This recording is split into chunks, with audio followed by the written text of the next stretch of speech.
వస్తలేవు. బియ్యం ఇస్తున్నారు కానీ మంచిగా వస్తలేవు. అన్ని నూకలన్నా పురుగులు మంచిగా లేవు.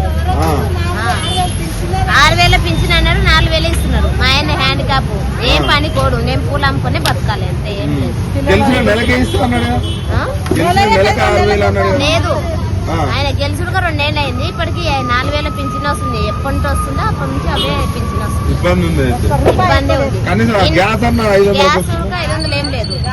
మేము బ్లాక్ లో కొనుక్కుంటున్నాం. 1,000 రూపాయలు అవుతుంది గ్యాస్. సొంతంగా లేదు మాకు గ్యాస్.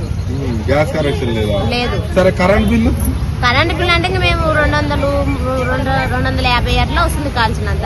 కడుతున్నాం. ఫ్రీ కరెంట్ కదా? లేదు, మేము రెంటే కదా. ఫ్రీ బస్ ఎట్లా ఉంది?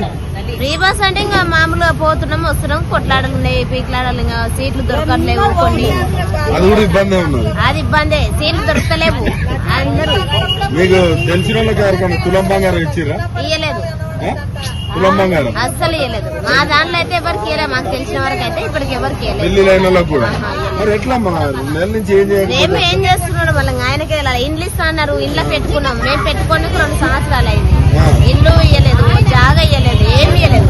ఎట్లా కేసీఆర్ ఉన్నప్పుడు ఇంకా బాగానే ఉన్నది. పింఛన్ నెల కరెక్ట్ గా పింఛన్ పడుతున్నాయి. ఇప్పుడు 1.5 2 నెలలకు అట్లా పింఛన్ పడుతుంది. కరెక్ట్ టయానికి పడుతున్నాయి. అటు ఇటు అవుతుంది. కరెక్ట్ టయానికి ఇస్తలేడు. ఇబ్బంది ఏదో పూలు అమ్ముకొని బతుకుతున్నాం. మాకు ఇబ్బంది అయ్యి కోటీశ్వర్లు చేస్తాండ్రు కానీ ఏం చేస్తున్నదో పూలు అమ్ముకొని బతుకుతున్నాం. 4 గంటలకు పోవాలి, 6 గంటలకు వచ్చి పూలు అమ్ముకోవాలి, వండుకోవాలి, తినాలి.